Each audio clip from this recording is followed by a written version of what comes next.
পৌঁছায়। তো প্রথমেই আমি এখানে 2 আঁটির মতো লাউ শাক নিয়ে নিয়েছি, কেটে নিয়েছি, আর এখানে আলু ছোট ছোট করে কেটে নিয়েছি। তো ভালোভাবে ধুয়ে রেখে দিয়েছি। তো প্রথমেই আমি এখানে কড়াই গরম করতে দিয়েছি। কড়াইয়ের মধ্যে আমি দিয়ে দিয়েছি পরিমাণ মতো তেল, শুকনো লঙ্কা ফোড়ন হিসাবে, আর কালো জিরে।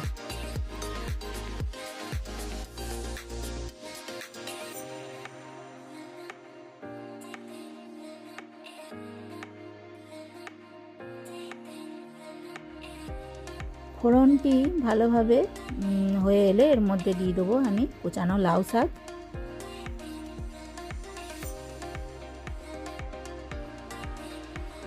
কুচানো আলু,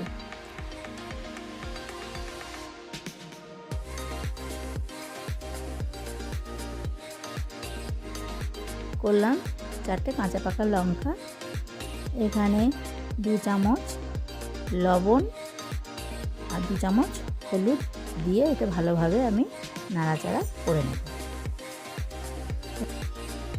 এর মধ্যে অ্যাড করলাম জল পরিমাণ মতো।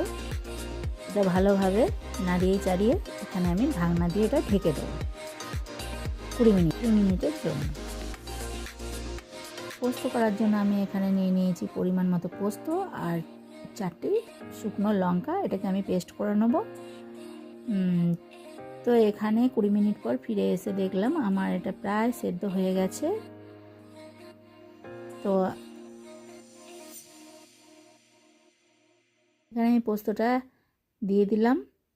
পোস্তটা এটা ভালোভাবে নাড়াচাড়া করে মিশিয়ে নেব।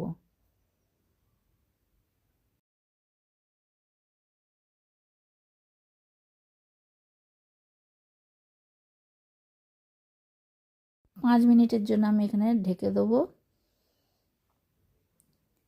রান্নাটা আমার হয়ে এসছে। আমি এখানে অ্যাড করলাম সর্ষের তেল, তাতে সুন্দর ফ্লেভার হওয়ার জন্য। পোস্ত আমার রেডি বন্ধুরা। এটা গরম গরম ভাতে খুব সুন্দর লাগে খেতে। তোমরাও বাড়িতে ট্রাই করে দেখতে পারো। টাটা।